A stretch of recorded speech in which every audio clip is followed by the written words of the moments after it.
Tem gente que engorda e emagrece o tempo todo. É o chamado efeito sanfona. Nossa equipe acompanhou uma paciente durante 4 meses e ela vive isso desde pequena, desde a infância. Também fomos atrás de pesquisas mais recentes para entender o que acontece no corpo. A repórter Juliana Girardi vai mostrar por que, muitas vezes, o duelo com a balança não é falta de força de vontade, né, Maju? É biológico.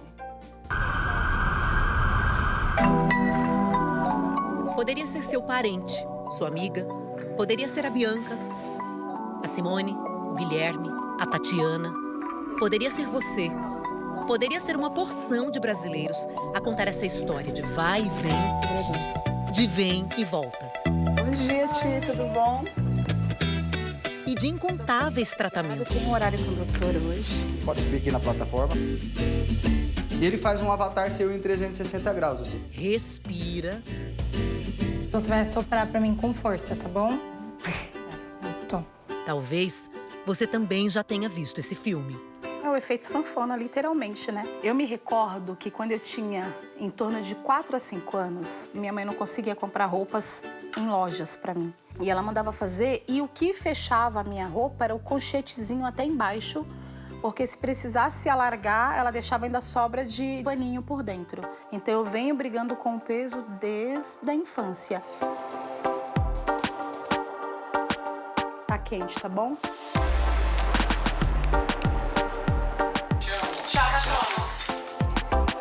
Trabalho longe. Vou levar 2 horas para chegar no trabalho.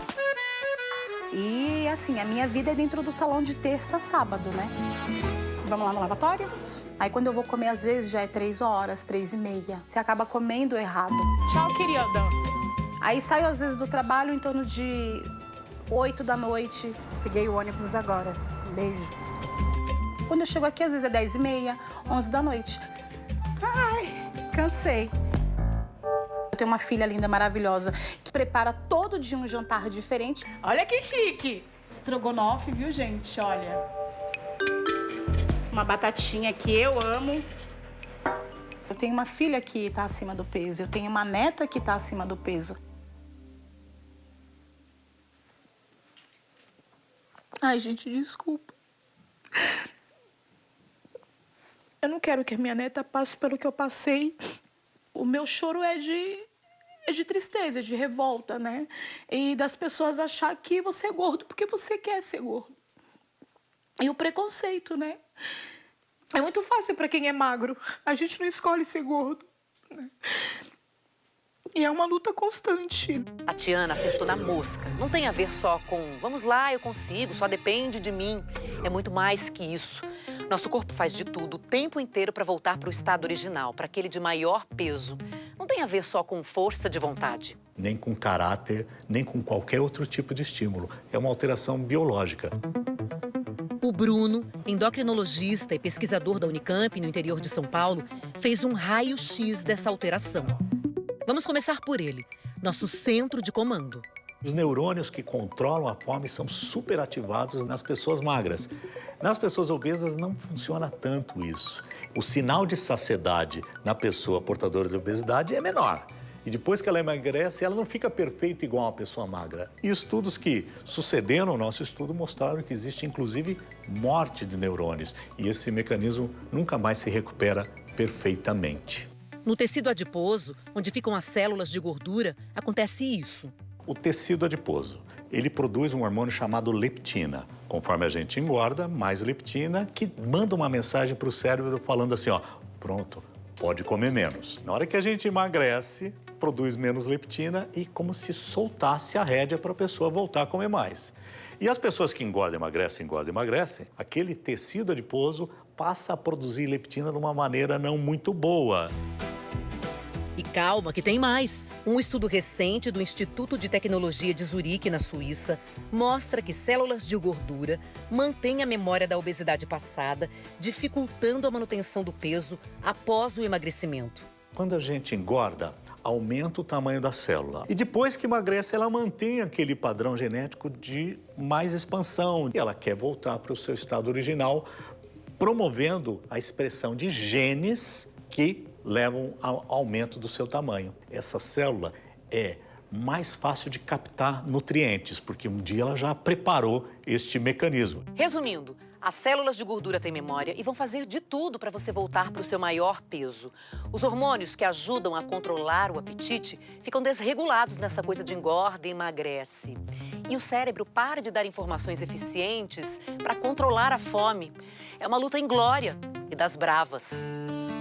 Emagrecer não é fácil para ninguém. É quase impossível que todo mundo dê conta para o resto da vida. É impossível? É possível. Tem que fazer um programa de modificação do estilo de vida. Muitas vezes é necessário uma estrutura de suporte psicológico e medicamentos seguros. E, felizmente, nós estamos na era em que esses medicamentos, cada dia mais, estão aparecendo. Como as chamadas canetinhas emagrecedoras, usadas no tratamento da obesidade, que ainda tem custo elevado e não são oferecidas pelo SUS. Alguns pacientes recorrem à justiça para ter acesso. Neste mês, chegou ao Brasil mais um desses medicamentos, que indica potencial de reduzir cerca de 20% do peso corporal. A Tatiana, 46 anos, está com índice de massa corporal acima de 30, o que caracteriza a obesidade. Ela recebeu prescrição de medicamentos. Eu já estava tendo um princípio de infarto. Minha pressão estava quase em 24, né? Aí eu acordei para a vida. A obesidade nas fases iniciais é um grande fator de risco para comorbidades, doenças secundárias, que podia ser o diabetes, hipertensão, doença articular, apneia de sono, gordura no fígado. Uma pessoa portadora de obesidade, ela é uma pessoa com uma doença como qualquer pessoa com uma doença crônica. E as pessoas com doença crônica, felizmente, podem ser acolhidas por um sistema de saúde que as atenda.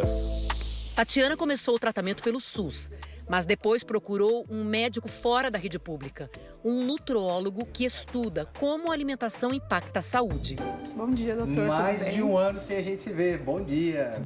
Ela conta como está se alimentando. Eu tinha um hábito de comer muita porcaria no decorrer do dia. Chego em casa e tem jantinha pronta todas as noites e o que tem eu como. Platão?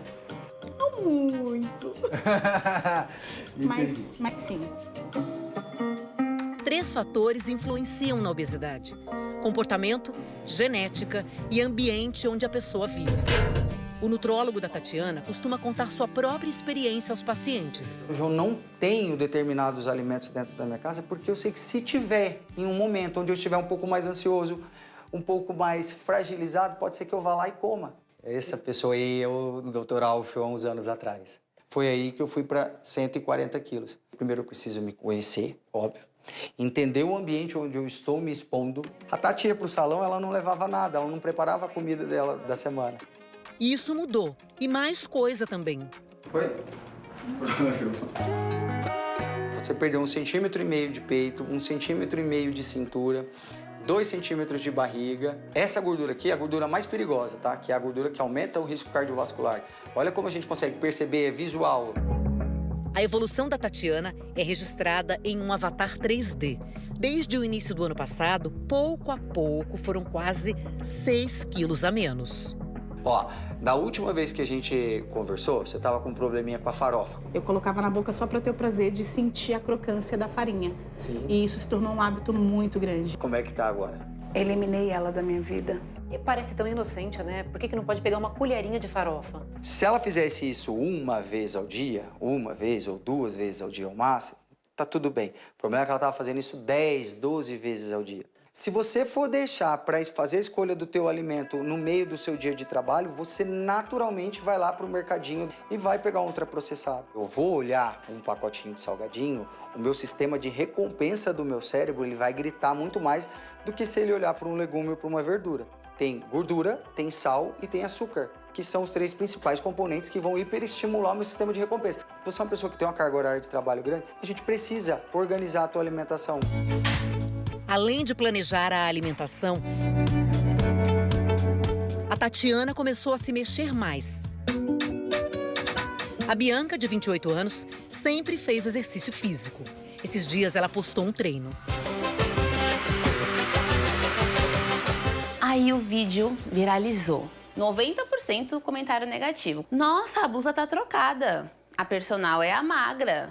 Não, como que você é personal desse jeito? Nossa, uma personal gorda? Nossa, eu não contrataria. Que desserviço. Você não pode ser personal. A puxada aqui agora. Bianca é personal há 6 anos. Eu falei, não, eu vou cutucar essa ferida, porque é uma ferida. Eu sou uma personal Ela foi de novo pra internet e foi direta. falando que eu era uma personal fora do padrão e que eu já tinha recebido muitas críticas por ser uma personal gorda. E é claro que eu já perdi alunos por não ser magrinha ou estar no shape. 4 milhões de visualizações e comentário. Bianca, eu precisava de você na minha vida. Eu preciso de você na minha academia. Sul, Nordeste. E aí, brasileiras morando nos Estados Unidos me procuraram. Sem desculpas, vamos treinar em casa. Ou na academia. Controla a respiração. Bianca, filé. Eu sou saudável. Fui no médico, eu falei, eu quero exame de sangue, um check-up. Tudo normal. Não tem colesterol, não tem diabetes, pressão alta tá boa. Ele se alimenta bem? Eu falei, me alimento bem. Ele, então tá bom. Tá uma delícia, mãe. Como assim? Então tá bom? Não, porque sempre fui muitos médicos. Tem que emagrecer, tem que emagrecer. E aí eu falei, meu, então tá bom. Isso. Hoje eu sou uma personal trainer, boa no que eu faço, que se aceita sem importar com a cobrança do mundo. Hoje, as minhas maiores críticas, porque você romantiza a obesidade. Muito pelo contrário.